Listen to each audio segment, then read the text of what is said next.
Give heading type 3 introduction to electric field. Electric field के ऊपर के क्वेश्चंस है, अभी काफी अच्छे क्वेश्चंस है, मतलब थोड़ा भी लेवल एनहांस हो जाएगा। वो जो हमने फोर्स के क्वेश्चन किए थे ना गाइस, फोर्स वाले जो को ट्राइंगल वाले क्वेश्चंस किए थे, रेक्टेंगल वाले, स्क्वायर वाले क्वेश्चंस किए थे, वो तमाम क्वेश्चंस यहाँ पे रिपीट होंगे। Getting it? वो सब के सब यहाँ पे रिपीट होने वाले हैं। फर्क क्या रहेगा, उधर पे वो लोग हमको बोल रहे थे कि find out the net force ना, उधर वो लोग बोल रहे थे find net force on this coulomb, find net force on this charge. अब हमको सवाल पूछेंगे find the net electric field on this particular thing. ठीक है, अभी पूछेंगे वो अच्छी बात है, हम लोग मना नहीं करेंगे सॉल्व करने के लिए, but the thing is shortcuts जो वहां पे सीखे थे हमने, वो जो वेक्टर वाले शॉर्टकट्स जो मैंने आपको उस दिन बोला था, 60 रहेगा, 120 रहेगा, वो डायरेक्टली यूज करने पे थोड़ा मदद मिल जाएगा आपको यहाँ पे। एंड द सेम टाइम आज का लेक्चर होने के बाद, ये होने के बाद एनसीईआरटी फिंगर टिप्स और आपको एररलेस में जो जो भाग के जो जो टाइप्स है उसके क्वेश्चंस प्रैक्टिस करने हैं। Getting it? क्योंकि आज का लेक्चर होने के बाद एक पार्ट ऑफ इलेक्ट्रोस्टैटिक्स परिपूर्ण हो जाता है। Getting it? ये 3 टाइप के अंदर काफी अच्छे खासे क्वेश्चंस का आता है। देन अभी neutral point and exit point करके भी हम लोग कुछ सीखने वाले हैं, तो वो सबके सम्स बहुत ज्यादा इंपॉर्टेंट है। एंड ये जो चीज मैं आपको सिखा रहा हूँ, ये सेम चीज आपको मैग्नेटिज्म में खुद से करने को आना चाहिए, और ये सेम चीज आपको ग्रेविटेशन में भी खुद से करने को आना चाहिए, क्योंकि इसके सम्स काफी सिमिलर होते हैं, टाइप वगैरह सब काफी एक ही बन जाता है इसमें। चलो देखते हैं भाई क्या है ये चीज, how are we going to proceed in this. तो इलेक्ट्रिक फील्ड, मैग्नेट रखा तो मैग्नेट का सराउंडिंग फील्ड जहां पे मैग्नेट का इन्फ्लुएंस होता है उसको मैग्नेटिक फील्ड कहते हैं। ठीक उसी तरह एनालोगस टू दैट, अगर मैंने एक चार्ज को रखा, अगर मैंने चार्ज को एक सिस्टम में रखा, तो वो चार्ज एक क्षेत्र पैदा करेगा, एक इलेक्ट्रिक क्षेत्र पैदा करेगा, एंड उस इलेक्ट्रिक क्षेत्र में, उस पर्टिकुलर इलेक्ट्रिक क्षेत्र में उस चार्ज का इन्फ्लुएंस होगा, उस चार्ज का असर होएगा। इस असर को, गेटिंग इट, इस असर वाले क्षेत्र को हम इलेक्ट्रिक फील्ड कहेंगे। Getting it? अभी फॉर एग्जांपल यहाँ पे एक चार्ज है, तो ये चार्ज का एक क्षेत्र रहेगा, सपोज ऐसे एक उससे एक रैंडम शेप का क्षेत्र रहेगा। अब अगर मैंने यहाँ पे टेस्ट चार्ज रखा है गाइस, ठीक है गाइस, ये टेस्ट चार्ज को कुछ होएगा क्या यहाँ पे रखने की वजह से? कुछ होएगा, कुछ होएगा, क्या होएगा? हाँ, कुछ नहीं होएगा, यहाँ पे रखने की वजह से कुछ नहीं होएगा। यहाँ पे रखा तो कुछ होएगा क्या? यहाँ पे रखा तो नहीं, यहाँ पे भी नहीं होएगा। अरे बाप रे, ठीक है चलो थोड़ा और अंदर लेके गया, यहाँ रखा तो कुछ होएगा क्या? हाँ, क्या होएगा, क्या होएगा? ये पॉजिटिव है, ये पॉजिटिव है, तो इसके ऊपर एक जबरदस्त प्रकार का फोर्स एक्सपीरियंस होएगा। Getting it? That force experienced by that particular charge, that force experienced by the test charge is actually known as electric field intensity. कि क्या असर से उसके ऊपर फोर्स लगाया गया, उस इंटेंसिटी को हम इलेक्ट्रिक फील्ड इंटेंसिटी कहेंगे। Basically electric field intensity is nothing but the strength of the electric field. उस इलेक्ट्रिक फील्ड का क्या ताकत रहेगा, क्या स्ट्रेंथ रहेगा, that particular thing is actually electric intensity. And electric intensity is a vector quantity, so I can say E bar is nothing but F bar upon Q naught. And according to the Coulomb's law, ठीक है, if I want to solve it in, अभी ये तो मैंने vector में लिख दिया जोश जोश में, बट अगर मुझे मैग्नीट्यूड में ही सॉल्व करना है तो E is equals to F upon Q naught रहेगा. According to Coulomb's law, what would be F का वैल्यू in this situation जहाँ पे एक चार्ज Q है, एक Q naught है, और उनके बीच में का डिस्टेंस R है? AQ square by R square. गलत, it would be K Q Q not, अलग है ना दोनों। हाँ, तो के क्यू स्क्वायर कैसे होएगा रे? हाँ, तो it would be K Q Q naught upon R square upon Q naught, therefore Q naught cancel हो जाएगा, और E is equals to K Q by R square. ये हमारा फॉर्मूला बन जाएगा इलेक्ट्रिक फील्ड का, जिसको थोड़ा सा अगर मैं इज्जत से ईमानदारी से लिखूं तो it would look like 1 upon 4 pi epsilon naught k, small k, q upon r square. This is electric field का डेरिवेशन, ठीक है, ये डेरिवेशन का हेडिंग क्या होता है टेक्स्ट बुक में, एनसीईआरटी के टेक्स्ट बुक में ये डेरिवेशन 3 मार्क के लिए पूछा जाता है सीबीएसई में, ठीक है। स्टेट बोर्ड वालों को भी ये डेरिवेशन 3 मार्क के लिए पूछा जाता है, ठीक है। क्या क्या नाम है ये डेरिवेशन का, नाम क्या है, electric intensity at a point distance R due to a point charge Q, ठीक है। एक पॉइंट चार्ज की वजह से एक आर डिस्टेंस की दूरी पे क्या इलेक्ट्रिक क्षेत्र, क्या इलेक्ट्रिक फील्ड रहेगा, क्या उसका इंटेंसिटी रहेगा, वो ये फॉर्मूला है। So I hope the point is quite clear. अब बढ़ते हैं टॉपिक को लेके थोड़ा आगे। फॉर्मूला भी हो, ए बेबी इसका इसका ये ऐसा यूनिट क्या रहेगा रे गाइस, ऐसा यूनिट क्या रहेगा, बोलो बे बोलो। अरे इधर से बनेगा ना ऐसा यूनिट यार, फोर्स का ऐसा यूनिट न्यूटन, चार्ज का कूलम, हाँ। तो न्यूटन पर कूलम ये उसका ऐसा यूनिट है, ठीक है। एक और यूनिट भी है इसका, एक और यूनिट भी है इसका, एक और वोल्ट पर मीटर है, ठीक है। अभी ये कहां से आता है तो तुमको थोड़ा आगे जाके समझेगा, थोड़ा जस्ट थोड़ा ही आगे जाओगे तुमको इसके और फॉर्मूला बना के दूंगा, वहां पे तुम जान जाओगे फटक से इसके बारे में। बट हाल फिलहाल जो भी सीखा वो समझ में आ गया। ऐसा यूनिट, डायमेंशन वगैरह बोलूं तो निकाल पाओगे, डायमेंशन वगैरह जमेगा ना डायमेंशन। फोर्स का डायमेंशन डिवाइडेड बाय चार्ज का डायमेंशन, फोर्स का dimension is m1 l1 t-2, charge का डायमेंशन इज a1 t1, ऊपर लेके चले जाने का, सॉल्व करके आंसर आ जाता है। चलो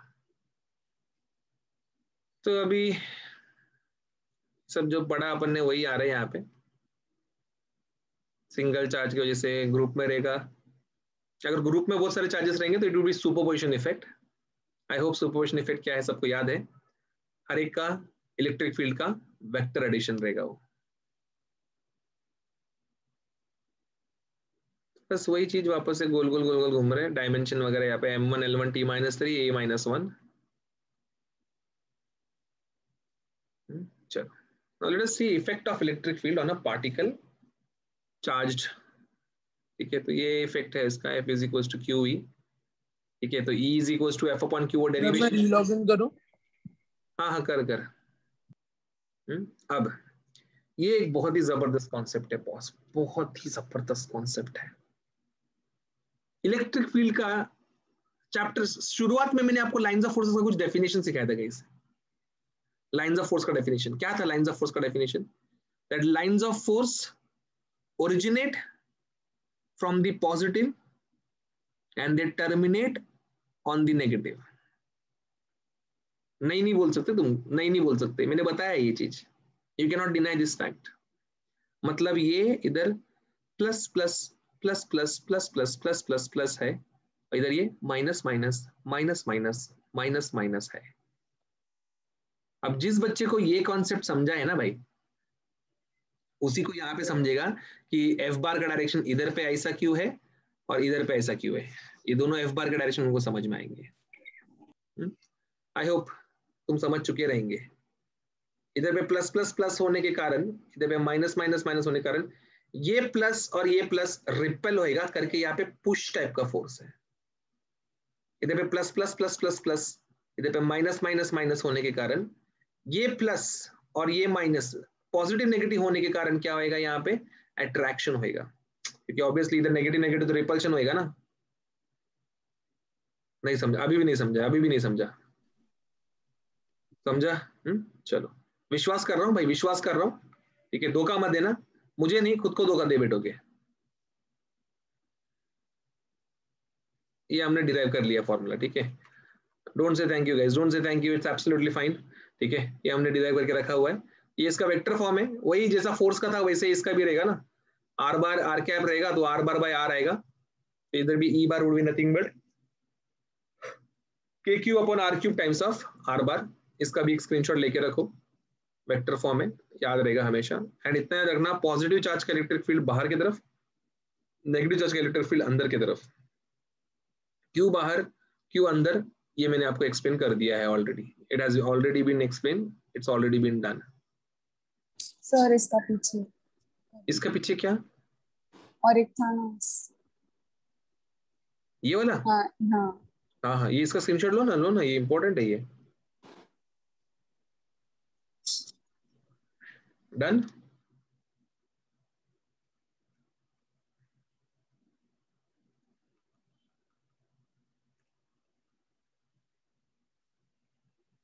अभी गाइस तुम्हारा प्रैक्टिस होने के लिए मैंने यहाँ पे ये डायग्राम बना के रखा हुआ है। रेस्पेक्टिव चार्जेस का जो है यहाँ पे वैल्यू है, एक है पॉजिटिव 2 कूलम और एक है नेगेटिव 2 कूलम। ठीक है, पॉइंट ए पे उसका क्या असर रहेगा आपको मुझे बताना है। तो जस्ट मैं बनाते चलता हूं, तुम मुझे बताना कि इनमें से कौन सा रॉन्ग है। ठीक है, तो ये मुझे लग रहा है ऐसा है।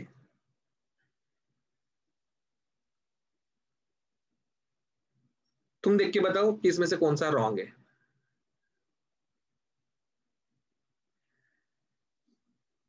This is 1, this is 2, this is 3, this is 4, this is 5 and the last one is 6। आप ही बताइए कि इसमें से कौन सा रॉन्ग है, कौन सा सर सही है कौन थर्ड सा वाला। wrong है?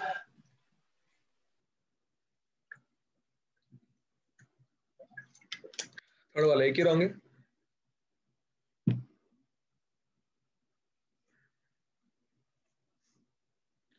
एकदम फटाफट बताने का, एकदम फटाफट, ऐसा मन में लेके नहीं बैठ जाने का। सर जो रेड वाली लाइन है वो इलेक्ट्रिक फील्ड क्या है?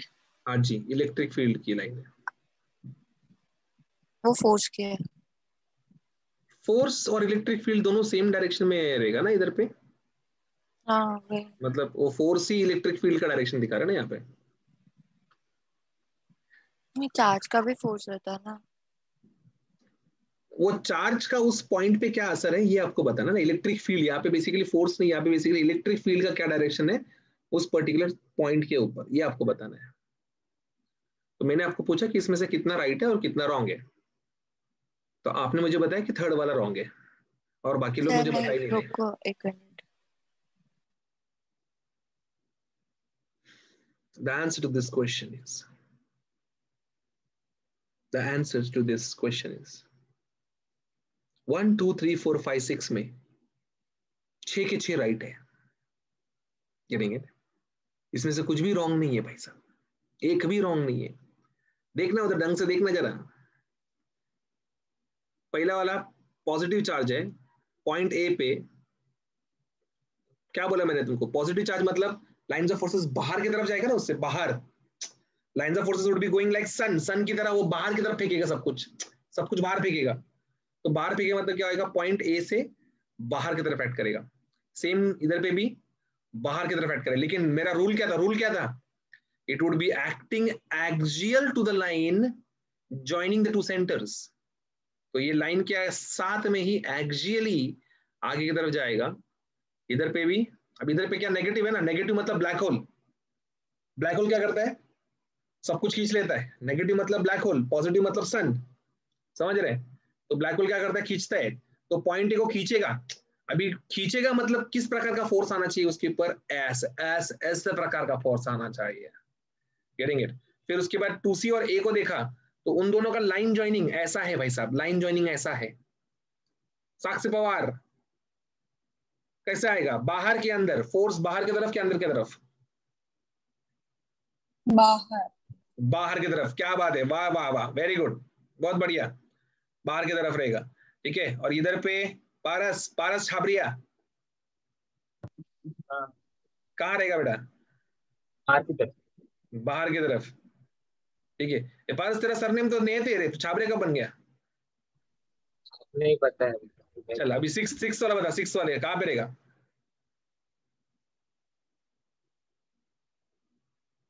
फोर्स बाहर की तरफ के अंदर की तरफ?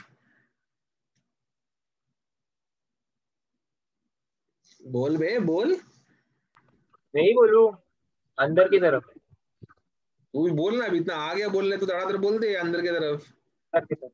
ठीक है, अभी ओम ओम और जैन को बुरा लगता रहेगा कि हमको सवाल नहीं पूछा। बेटा आपको पूछूंगा ना, अभी अगला सवाल आपको ही पूछूंगा मैं इसके बाद वाला। आई होप ये समझ गए। स्क्रीनशॉट इनशॉट लेने का लेके रख लो। ठीक है, चलिए बढ़ते हैं अगले प्रश्न की तरफ। बता जैन कहाँ पे रहेगा? तो निकालना पड़ेगा। ऐसे हवे में देख के बोल सकते हैं अपन, हवे में देख के, ठीक है, बट थोड़ा सॉल्व करना पड़ेगा, वैल्यू वगैरह ढूंढना पड़ेगा ना अभी इधर, क्योंकि ये ट्राइंगल के रूप में दी दी है। ओके, तो ये ट्राइंगल के रूप में जो दिया है, find the net electric field at point A in the given figure, ऐसा बोल के रखा है, ठीक है। तो इसको मैंने नाम दिया 1। सर 2 आएगा क्या? क्या बोल रहे हैं? 2 आएगा क्या? क्या आएगा? 2 न्यूटन पर कूलम, ई का वैल्यू बता रहे हैं,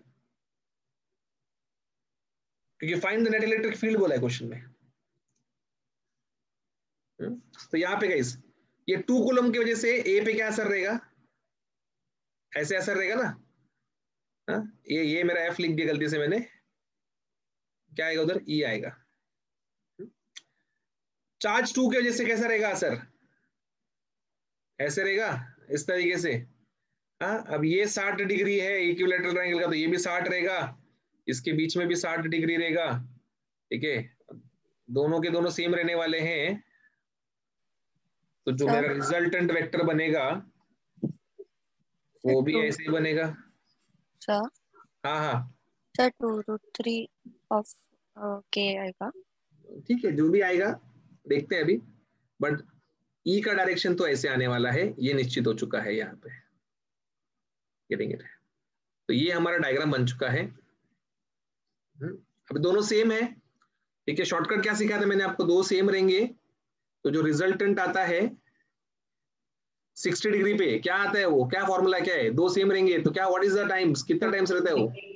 हाँ, √3 times. yeah, it is √3 times of the individual value, and just because इधर पे E1 और E2 का वैल्यू सेम रहने वाला है, यहाँ पे E1 और E2 का वैल्यू सेम रहेगा, क्या रहेगा? It would B KQ upon R square. K का वैल्यू 9 इंटू 10⁻⁹, Q का वैल्यू कितना रहेगा? 2 अपॉन R का वैल्यू 1 का स्क्वायर, ये हो जाएगा 18 हो जाएगा। तो ई नेट जो मेरा आएगा वो आएगा 18√3 इंटू 10⁹ न्यूटन पर कूलम्ब। मन हो गया? ऑप्शन में दिख गया, टिक कर दो। नहीं दिख रहा है इस ऑप्शन में, तो √3 का वैल्यू 1.732 मल्टीप्लाई करना पड़ेगा 18 के साथ, और मल्टीप्लाई करने के बाद जो आंसर आएगा वो तुमको ऑप्शन में दिखेगा। सरस, एकदम ठीक है। चलो, स्क्रीनशॉट ले लिया भैया? सबने ले लिए? चालक हो गया ना, पहले ही चालक हो गया ना, वापस ऐसे मैंने दे दिया था करने तो। ठीक है ठीक है ठीक है। ऐसे भी इसमें सॉल्व नहीं किया हमने, पूरा सॉल्व करके बैठ गए भाई साहब अपन। अभी null point due to 2-point charge system। Okay, type 3 का सबसे ज्यादा इंपॉर्टेंट पार्ट है ये। इसका डायरेक्ट फॉर्मूला भी हम बाहर कर सकते हैं, और इसको सॉल्व करने का तरीका भी हम लोग याद रख सकते हैं। Generally if you ask me, I am not a person who always try to remember as many formulas as possible, okay, because if someone would ask me, then I am a very normal human memory power वाला बंदा, तो I would always doubt कि अरे मेरे को formula याद है कि नहीं है, याद है कि नहीं है। तो as a student, if I am like that, I won't mug up the formula for many of the cases. If a formula can be derived on a very short note, on a very short way, within like 4 to 5 seconds, I would never remember or memorize that formula. I would try to keep the derivation, or I would try to keep the method in mind कि इसको कैसे solve करके लेके आते हैं. And that is what I'm going to do right now. Null point due to 2-point charge system, इसका formula तुमसे by heart हुआ तो ठीक है, नहीं हुआ तो सॉल्व कैसे करते हैं देख लो भाई साहब। नल पॉइंट मतलब एक ऐसा पॉइंट होता है जहां पे इलेक्ट्रिक फील्ड बैलेंस हो जा रहा है या फिर एग्जैक्ट तरीके से कैंसिल आउट हो जा रहा है, सिर्फ उसको ही हम लोग नल पॉइंट बोलेंगे। तो यहाँ पे आप देखेंगे there are 2 point charges Q1 and Q2. These are separated by a distance of small r. Find the point on the line joining them at which electric field intensity is 0. अभी यहाँ पे ये दो लाइक चार्जेस के बीच में बना है, दोनों पॉजिटिव चार्जेस के बीच में बना है ये वाला. सेम क्वेश्चन अनलाइक चार्जेस के लिए भी बनेगा. ठीक है, तब अलग बात बनेगी.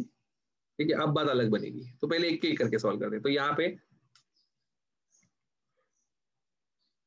डायग्राम Q1 एक पॉजिटिव चार्ज, Q2 एक पॉजिटिव चार्ज, एंड दोनों को सेपरेट किया by some distance small r. अभी लेट अस प्लॉट Q1 का असर. हाँ, Q1 का असर. एक Q1 का असर कैसे रहेगा रे? Q1 का असर वुड बी बाहर की तरफ ना, पॉजिटिव, मतलब सन की तरफ. सन क्या करता है? लाइंस ऑफ फोर्सेस को बाहर फेंकता है. ये तो ये भी क्या करेगा? लाइंस ऑफ फोर्सेस को बाहर फेंकेगा. मतलब अभी यहाँ पे देखो, यहाँ पे 3 रीजन है, 3. Region 1, region 2 and region 3.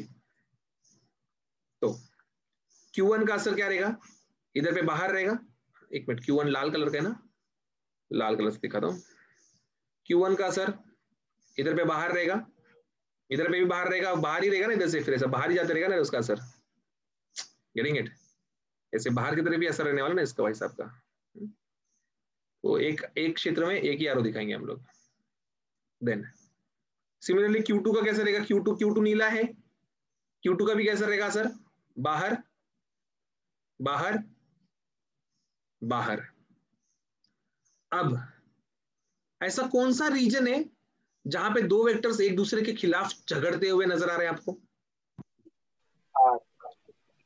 ऐसा सिर्फ रीजन 2 में है. Getting it? सिर्फ रीजन 2 है, आर करके कोई रीजन नहीं है बेटा. ठीक है, रीजन, मैंने नाम इतना मेहनत से लिखा तो फिर भी आर चिल्लाया, बुरा लगा मेरे को. आता हूं, बाद में आता हूं तेरे ऊपर. ठीक है, रीजन 2 बेटा, रीजन 2. रीजन 2 वो क्षेत्र है जहां पे दो वेक्टर्स एक दूसरे के खिलाफ जा रहे हैं. मतलब रीजन 2 इकलौता एक ऐसा जगह है जहां पे कैंसलेशन पॉसिबल है, नलिफिकेशन पॉसिबल है. रीजन 1 एंड रीजन 3 में नलिफिकेशन होगा ऐसा उम्मीद करना बेवकूफी ही नहीं, एक बहुत बड़ा मूर्खता होगा. Getting it? एंड ऐसा मूर्खता हम नहीं करेंगे. तो रीजन 2 में नल पॉइंट आने वाला है, ये निश्चित हो चुका है. ठीक है, और जहां पे नल पॉइंट आएगा उस पॉइंट से हम लोग क्या बोलते हैं उसको, एक एक्स डिस्टेंस पे ले लेते हैं. नल पॉइंट वाले को तुम एक्स डिस्टेंस कहां से भी ले सकते हो. You can take the X distance from Q1, you can take the X distance from Q2. लेकिन गाइस अगर मैं बोल रहा हूं Q1 और Q2 के बीच में जो डिस्टेंस है वो है स्मॉल r. Q1 और Q2 के बीच में डिस्टेंस स्मॉल r है, और मैंने बोला नल पॉइंट जो है वो कुछ तो x डिस्टेंस की दूरी पे है. ठीक है, फ्रॉम Q1. तो बाकी का डिस्टेंस कितना हो जाएगा? r minus x. बाकी का डिस्टेंस r माइनस x हो जाएगा. आई होप ये सबको समझ में आया बात कि भाई ए बाबा, हाँ, कि अगर एक x हो गया तो दूसरा r माइनस x हो जाएगा. अब इतना सब सिखा के होने के बाद लास्ट में अगर कोई बच्चा मेरे को पूछा सर ये r माइनस x कैसे आया, बाटली वाटली फेंक के मारेगा सीधा मैं उधर नीचे. समझा? क्लियर है? ये x r माइनस x कैसे है, समझ में आ गया? अब क्या, इलेक्ट्रिक फील्ड निकालेंगे हम लोग उस पॉइंट पे. E1 का इलेक्ट्रिक फील्ड क्या रहेगा? It would B KQ upon distance का स्क्वायर. तो KQ1 अपॉन x स्क्वायर हो जाएगा. E2 क्या आएगा? E2 Q2 की वजह से आएगा. तो E2 would be what? It would B KQ2 upon r minus x का होल स्क्वायर. अब नल पॉइंट मतलब क्या? नल पॉइंट मतलब E1 और E2 सेम रहेंगे वैल्यू, अपोजिट इन डायरेक्शन रहेंगे. तो अगर वो same in value, opposite in direction है, तो E1 इक्वल्स टू E2, के कट, क्रॉस मल्टीप्लाई करेंगे और हमको क्रॉस मल्टीप्लाई करने पे x का वैल्यू मिलेगा under root of Q1 upon Q1 plus Q2 under root Q2 it the whole into r. ये इसका फॉर्मूला है. ये बाहर कर लेते बहुत सारे बच्चे इसको अच्छे से याद रख पाते, तो लोग बाहर करते, जो नहीं रख पाते वो नहीं बाहर कर पाते. समझा?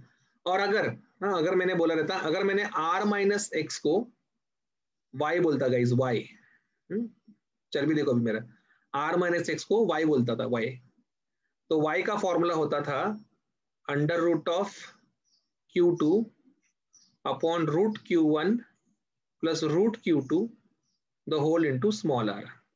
मतलब जिधर से डिस्टेंस मापा, जिस चार्ज से डिस्टेंस मापा, उस चार्ज को न्यूमरेटर में रखना है। Getting it? नहीं गेटिंग इट तो याद रखने का, रट्टा ही मारने का सीधा, कि हमेशा लेफ्ट वाले चार्ज से x लेने का और राइट वाले चार्ज से y लेने का। x का ये फॉर्मूला, y का ये फॉर्मूला लेंगे, स्क्रीनशॉट लेंगे। सीबीएसई वाले सेक्शन डी 4 मार्क। मजा रहे जैन, मजा रहे जैन। पेन गोल गोल घुमा के फेंक रहे ऊपर, मजा आ रहा है बेटा? हाँ अरे मजा आ रहे। इतना इंपॉर्टेंट पार्ट चालू है, रुक जा भी, देखो अगला पार्ट तो ही सॉल्व करेगा, रुक अभी। चलो भाई साहब, तो ये अपना ये हो गया काम, रफा दफा हो गया। ठीक है, वही निकाले उन्होंने, वैसे ही जो हमने लिखा है वही है, वापस वापस नहीं लिखेंगे अपन, एक्स एंड वाई के टर्म्स में लिख दिया हमने। Now the same question, same question. ये मतलब गलती से 2 बार प्रिंट कर दिया स्लाइड मैंने? नहीं, ऐसा कुछ नहीं हुआ है, थोड़ा सा फर्क है। द बारीक फर्क इस, उधर पे दोनों के दोनों पॉजिटिव थे, यहाँ पे एक नेगेटिव है और यहाँ पे एक पॉजिटिव है। Q1 नेगेटिव है और वो पॉजिटिव है। चलो अभी क्षेत्र का पता लगाएंगे। क्षेत्र का सबसे पहले क्षेत्र का पता लगाने में बहुत मजा आता है भाई साहब। तो Q1 कैसा है? Q1 कैसा है? पॉजिटिव है कि नेगेटिव है? नेगेटिव है। तो नेगेटिव मतलब ब्लैक होल। ब्लैक होल क्या करता है? सब कुछ खींचता है अपने तरफ, खींचता है सब कुछ अपने तरफ खींचता है। Getting it? तो खींचने वाला फोर्स मतलब क्या होएगा? लाल कलर से इधर ऐसे खींचा जाएगा अंदर की तरफ। ये गेटिंग इट? इस रीजन में भी खिंचाओ, हर जगह से खिंचाओ खिंचाओ खिंचाओ खिंचाओ खिंचाओ, हर जगह से खिंचाओ रहेगा, क्योंकि वो नेगेटिव है। ऐसे भैया ब्लू वाले को, ब्लू वाला कैसा है? पॉजिटिव है ना? अरे क्वेश्चन में देखो, डायग्राम में नहीं, डायग्राम में वो डॉटेड लाइन है वो। Getting it? क्वेश्चन में देखो, पॉजिटिव है तो कहाँ होगा रे? बाहर की तरफ जाएगा ना, इधर बाहर, इधर भी बाहर, इधर भी बाहर। अगर मैं इसको रीजन 1 बोला, इसको रीजन 2 बोला, इसको रीजन 3 बोला, तो कौन से 2 रीजन में तुमको नलिफिकेशन होता हुआ नजर आ रहे? Region 1 and region 1 and region 2, region 3 sorry, बस तो बोला 1 एंड 3। हाँ, मैं बोला, मैं अभी सर पे मैं खुद ही मार के लेता, बोला रीजन 1 एंड रीजन 2, मैं बोला खत्म ही हो गया, इतना पढ़ाया मैं, कुछ मतलब ही नहीं। तो भाई साहब चलो अच्छी बात है, सबको समझ में आ गया कि यहाँ पे 2 रीजन है जहां पे वो नलिफिकेशन आपको देखने मिलेगा। ठीक है, तो चलो ना, कोई तो एक रीजन की तरफ निकालते ना, कोई एक रीजन का निकालते फॉर्मूला, बाकी को छोड़ देंगे वैसे। तो लेट अस से हमने बोला कि कुछ तो एक Q1 से x डिस्टेंस की दूरी पे एक पॉइंट है, तो ऑब्वियसली दूसरा चार्ज का r प्लस एक्स हो जाएगा, बराबर।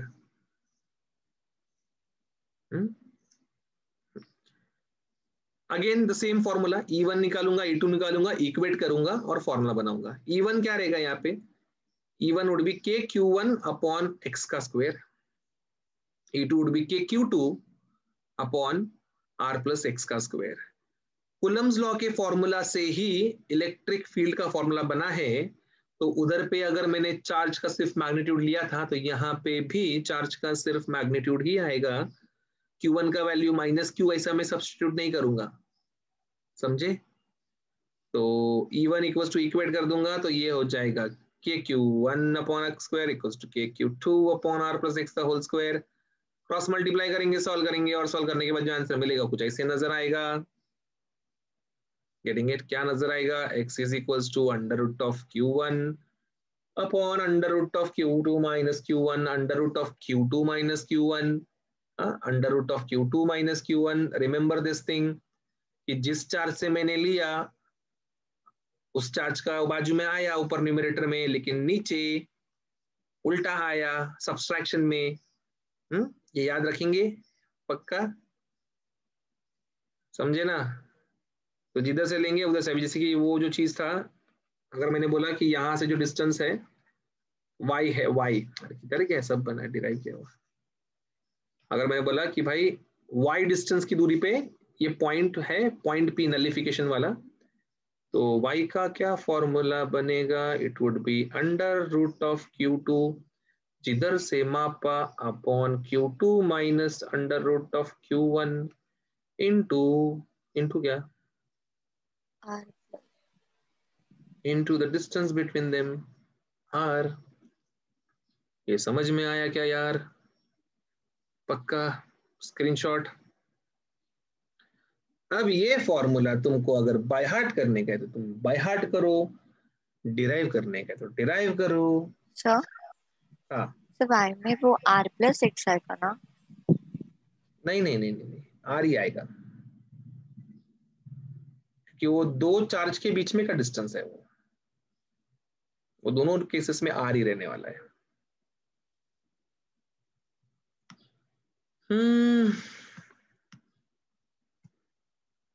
समझे?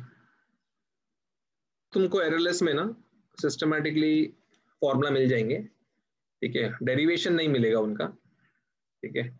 और कैसा, थोड़ा डेरिवेशन ये चैप्टर में जितना मैं सिखाऊंगा उतना तुम्हारे बोर्ड्स पॉइंट ऑफ व्यू तुम्हारे लिए फायदेमंद है, तुमको अलग से बोर्ड्स का एक प्रिपरेशन करने का गरज नहीं पड़ेगा भविष्य में। चलिए अब ये सॉल्व करते हैं।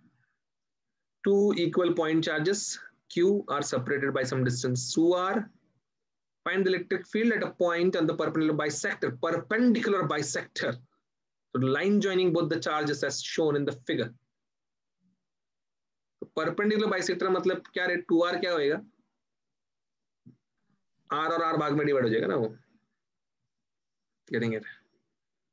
एंड सिमेट्री से obviously it is making a symmetry over here, so we would say that E1 bar would is nothing but E2 bar, because दोनों का चार्ज सेम है ना, इधर पे भी Q लगा है उधर पे भी Q लगा है, और ये जो हाइपोटेनस है वो क्या बनेगा, under root of r square plus x square.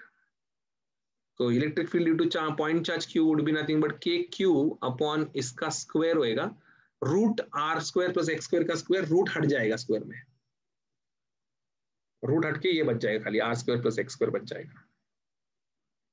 तो according to the principle of superposition दोनों को ऐड करना पड़ेगा, ओके दोनों को ऐड करेंगे तो तुम देखोगे कि e cos थीटा ही बचेगा दोनों तरफ से, e sin थीटा कैंसिल हो जाएगा, दोनों का e sin थीटा जो है कैंसिल हो जाएगा। नहीं नहीं समझ पा रहे, अभी ये पॉइंट है ना, इधर पे E1 बार है, ठीक है, अभी E1 बार क्या E रहने वाले ना, वो भी E1 बार भी क्या रहने वाला है, E ही रहने वाला है, तो वो E है, ऐसे थीटा बना तो ये ऐसे स्प्लिट होगा ना दो कंपोनेंट्स में, this would be E cos theta and this would be E sin theta. Likewise opposite side में भी होएगा ना, अपोजिट साइड में भी क्या है, ये जो है ये E2 का वैल्यू भी E रहेगा, और ये भी ऐसे स्प्लिट होएगा ना दो भाग में, थीटा के बाजू वाला कॉस, थीटा से दूर वाला साइन, तो ये वाला ई साइन और ये वाला ई साइन कैंसल हो जाएगा, और जो नेट मिलेगा वो E cos plus E cos 2e cos हो जाएगा। लेकिन इधर पे मैंने एरो बना के दिया है, मतलब एरो का मतलब वेक्टर क्वांटिटी में दिखाना पड़ेगा, तो वेक्टर क्वांटिटी में जब मैं दिखाऊंगा तो यहाँ पे 2e cos थीटा सिर्फ लिखूंगा तो वो मैग्नीट्यूड हो जाएगा, मुझे उसका डायरेक्शन लिखना पड़ेगा। डायरेक्शन कहाँ पे आ रहा है, डायरेक्शन आ रहा है नीचे के तरफ, नीचे की तरफ मतलब negative Y axis, negative Y axis का unit vector minus J cap. ऐसे सब मेहनत के बाद ये जो फॉर्मूला है हमको ऐसे मिलता है, 2e cos theta into minus J cap. समझे? cos थीटा क्या रहेगा यहाँ पे डायग्राम में देख के, cos theta it would be बाजू वाला हाइपोटेनियस, बराबर ना, cos theta is what, adjacent upon hypotenuse, तो थीटा का adjacent side is x, the perpendicular bisector itself, substitute कर देंगे तो ऐसे यहाँ पे ये क्या, ये अभी ये रूट का मतलब 1/2 होता है ना, ब्रैकेट 1/2, इसका ब्रैकेट क्या है 1, 1 + 1/2 3/2 करके दिख जाएगा आपको यहाँ पे।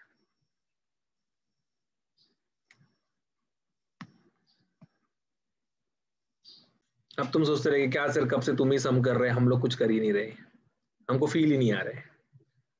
ले लो फील भैया, आपके लिए क्वेश्चन दे दिया हमने। डायग्राम बनाओ। 6 point charges having magnitude q are placed at the vertices of a regular hexagon. Regular hexagon जिसका साइड A है।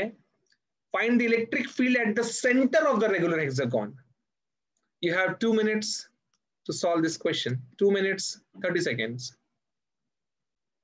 सबसे पहले डायग्राम बनाएंगे रेगुलर हेक्सागन का। ये रेगुलर हेक्सागन है, ये रेगुलर हेक्सागन के कॉर्नर में क्यू चार्ज लगा दिया। फिर हर एक चार्ज का सेंटर पे इफेक्ट निकालेंगे। तो इसका इफेक्ट तो ऐसे जाएगा 1 का, 2 का जाएगा ऐसे, 3 का जाएगा ऐसे, 4 का ऐसे जाएगा, 5 का ऐसे जाएगा और 6वें का ऐसे जाएगा। अब तुम देखोगे यहाँ पे सभी के सभी चार्जेस क्यू होने के कारण और सबका डिस्टेंस इक्विडिस्टेंट होने के कारण इलेक्ट्रिक फील्ड का वैल्यू हर एक का सेम रहेगा और सेम वैल्यू का वेक्टर एग्जैक्टली ऑपोजिट डायरेक्शन में होना मतलब उसको कैंसिल होना पड़ता है।